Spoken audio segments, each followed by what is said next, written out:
And beginning locally, it is a dream gone up in smoke after the Junior Stars fell to Uganda in the CECAFA and Under-18 final played in Kisumu last Friday. Let's take a look at how that action went down in Kisumu. Kulia Magada, angalia jinsi nafasi ilikuwa imejipa yenyewe, akaweka kitu ndani. Kijana Saifa Sotieno Awar, dakika 65 kaiandikia Kenya goli la kuongoza hapa, sababu ya kutabasamu mashabiki wa Kenya. Lakini hapa tena ikaletwa nzuri kabisa, Waganda wakakomboa, akikomboa goli dakika 77. Basi Cheyune huyo akaisitisha sherehe ya Kenya, na hapa ndipo waliingia tena kwa uzuri kabisa. Alex Yiga akapiga pasi ya chini kwa chini kumtafuta kijana Hakimu Mtebi akakuwa yuko katika maeneo mazuri kabisa, akajaza ule mpira ndani ya nyavu zake ya kutuzwa, akatuzwa.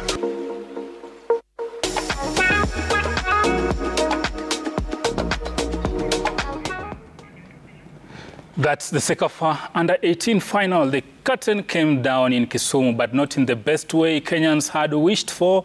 Of course, our boys going down to Uganda 2-1 in extra time. Marocho, maybe your thoughts on that? Where did we go wrong? Are you impressed with the boys, the game plan?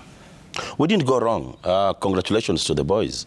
This is a team that was assembled about a week or 2 weeks or so. So what were we expecting? I normally say it on this show that soccer... But they gave a lot of hope, Arocho. Soccer is not an event. Swila, soccer is not an event. Soccer is a process. And you could see that within 17 minutes, the team crumpled. But I'm not looking at the negatives. I want to look at the positives in this tournament. The positives is that we can see hope. We can see a generation that can take the game to the next level. Congratulations, the team. I don't want to go into the nitty-gritties of how and why we lost, because I was not expecting much, being that we've only trained for 2 weeks. Kudos, and let's pick from there. Swila, this is the team that will represent Kenya in 2027. Isia, do you agree with Arocho on probably long-term plan? He's saying probably the integrities, but to break it down for us, the hopes were so high. At one point we led, we drew, then lost the title. Let me cover what he did not cover. I agree with him that we should congratulate the team, the Junior Stars. They did a good job, and the devil is always in the detail. So what are the details about the final? Because you are coming to the final, you have not lost a match. You have, you know, a very pleasing style of play. So we expected even to win. That one I expected from my end. But it's true, the team was assembled just a few weeks before the tournament. That's a fact. It's true, we have not been having continuity as far as these age group teams are concerned. It's true. But after you have played so well, going to the final, and I want to be very fair to Salim Babu. He's a fantastic coach. The team did well. We cannot question much.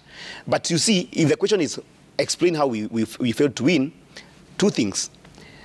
Swila, I have a way of analyzing football sometimes where I say some coaches suffer from what is called overthinking. And that's the Pep syndrome, Pep Guardiola syndrome. Sometimes he suffers overthinking. That's what he has done when releasing players like Ikel Hundogan last season. Allow me to use that example.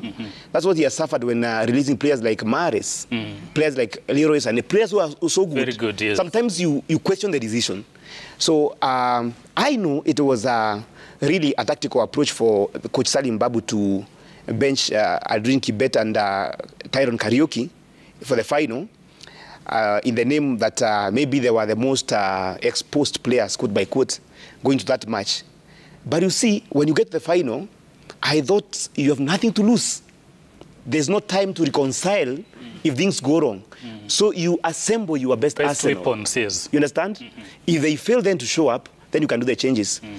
I had the coach talk before the match, the day prior, and he said that the game plan was to score an early goal and allow the boys to cool and play the game, enjoy themselves. That is what lacked, because when you allow opponents playing at home to come and enjoy themselves for half an hour, you don't score, and we have the pressure of the fans, then you start getting frustrated.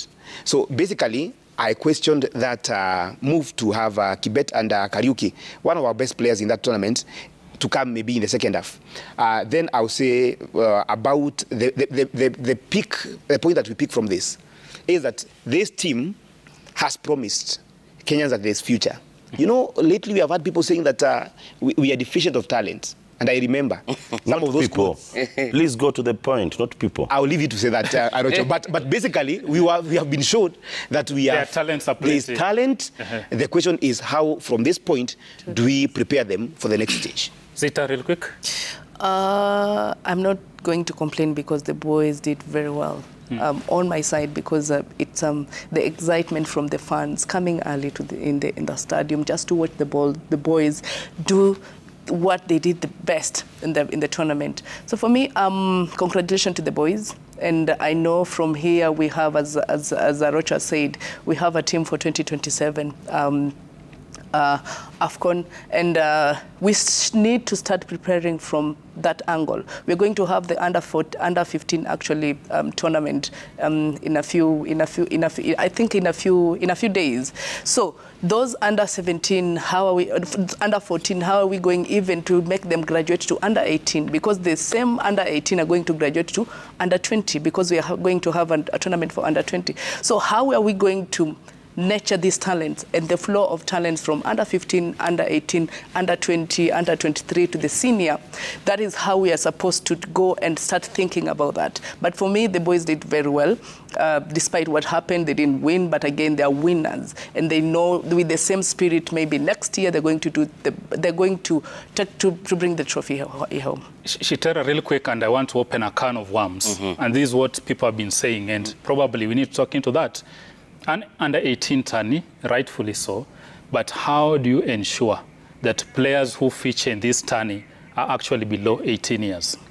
What checks and balances do we have to ensure that Swila, who is probably something, is not competing under 18 tourney? I know because I saw very many photos shared online comparing the Kenyan under 18 and the Ugandan under 18.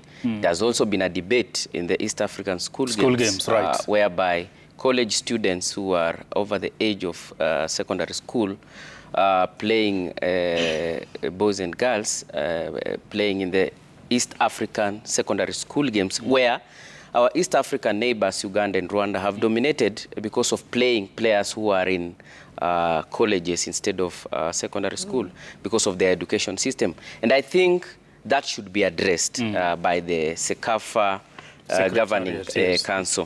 But coming back to under 18 CECAFA tournament, congratulations, boys. That was a good performance.